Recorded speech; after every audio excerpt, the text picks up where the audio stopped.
Assalamualaikum warahmatullahi wabarakatuh. Perkenalkan, nama saya Dita Misara, RPM A1I 020059, mahasiswa Universitas Bengkulu, Fakultas Keguruan dan Ilmu Pendidikan, Program Studi Pendidikan Guru PAUD. Saya akan memaparkan mata kuliah Psikologi Pendidikan dengan dosen pengampu Ibu Mona Ardina, dengan materi pembelajaran dan proses kognitif. Pembelajaran adalah perubahan jangka panjang sebagai hasil dari pengalaman, baik dalam perilaku maupun representasi atau asosiasi mental. Maksudnya di sini seperti anak yang tadinya tidak mengerti materi yang disampaikan oleh guru, akhirnya ia bisa menerima materi tersebut. Atau anak yang tadinya tidak bisa bermain sepeda, lama-kelamaan ia bisa bermain juga. Begitu.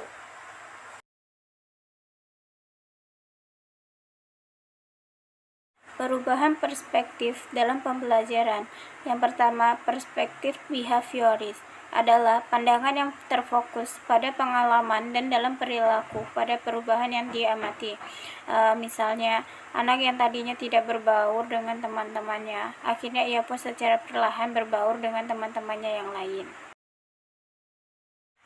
Yang kedua, perspektif kognitif adalah perspektif teoritis yang memfokuskan pada proses-proses mental yang mendasari pembelajaran dan perilaku anak. Seperti anak yang selalu dilarang ini, dilarang itu, ia akan takut dalam mengikuti kegiatan eksperimen. Sehingga kita harus memberikan pendekatan secara perlahan supaya anak tersebut tidak merasakan takut dalam mengikuti kegiatan eksperimen lainnya.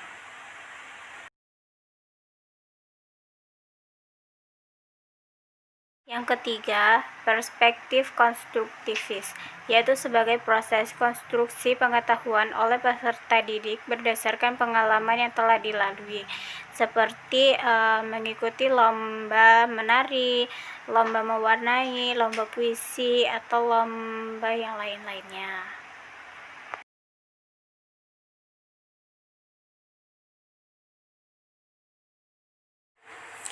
Teori kognitif sosial adalah perspektif yang fokus pada pembelajaran yang terjadi dengan mengamati orang lain dan perilaku mereka sendiri, seperti melihat teman-teman yang sedang bermain, belajar, mengikuti lomba, atau membantu teman-teman lainnya.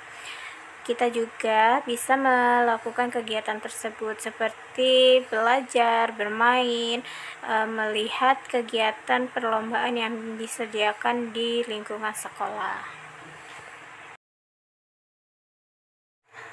Proses kognitif adalah perspektif yang berfokus pada proses merespon atau memikirkan informasi atau suatu peristiwa secara mental yang mendasari pembelajaran dan peristiwa siswa.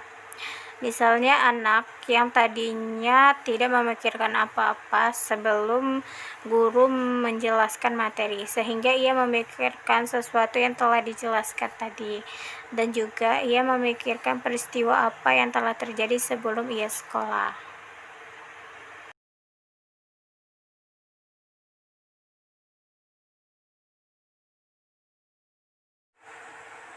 Asumsi-asumsi dalam psikologi kognitif. Yang pertama, proses kognitif lebih bersifat aktif daripada pasif. Yang kedua, proses kognitif terjadi secara sangat efisien dan akurat. Yang ketiga, proses kognitif cenderung lebih baik apabila berkaitan dengan informasi yang positif daripada informasi yang negatif.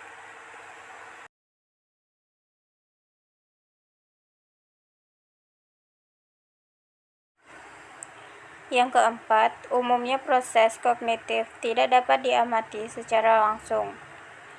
Yang kelima, proses kognitif saling berkaitan antara unit satu dengan yang lain dan tidak bisa bekerja secara terpisah.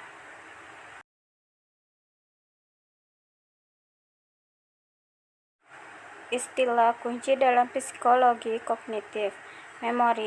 Memori adalah kemampuan dalam menyimpan sesuatu secara mental atau lokal yang telah dipelajari sebelumnya, di mana informasi tersebut disimpan.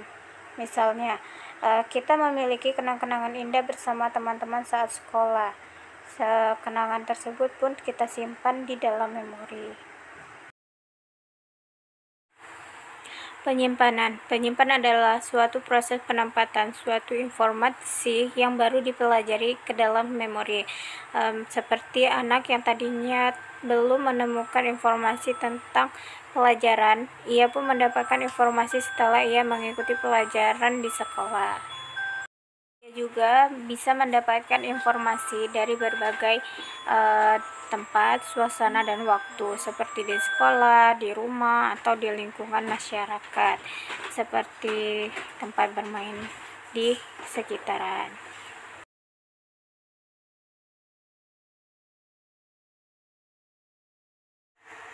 Pengkodean adalah sebuah proses pengubahan bentuk informasi yang disimpan dalam memori, seperti menemukan informasi-informasi yang baru didapatkan dan disimpan ke dalam memori. Pemanggilan adalah suatu proses di mana mengingat kembali informasi yang telah disimpan dalam memori, seperti menggali kembali informasi yang telah kita ingat atau mengingat kembali informasi-informasi yang telah kita simpan, sehingga kita mengingat kembali informasi yang telah kita simpan di dalam memori.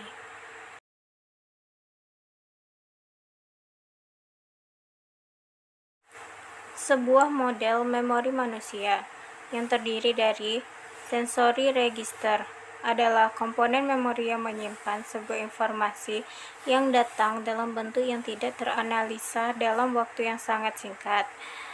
Yang kedua, peran atensi, yaitu terfokus pada pemrosesan mental pada stimulus tertentu. Yang ketiga, memori kerja, yaitu merupakan komponen memori yang menyimpan informasi secara aktif, memikirkan dan memproses sejumlah informasi yang terbatas.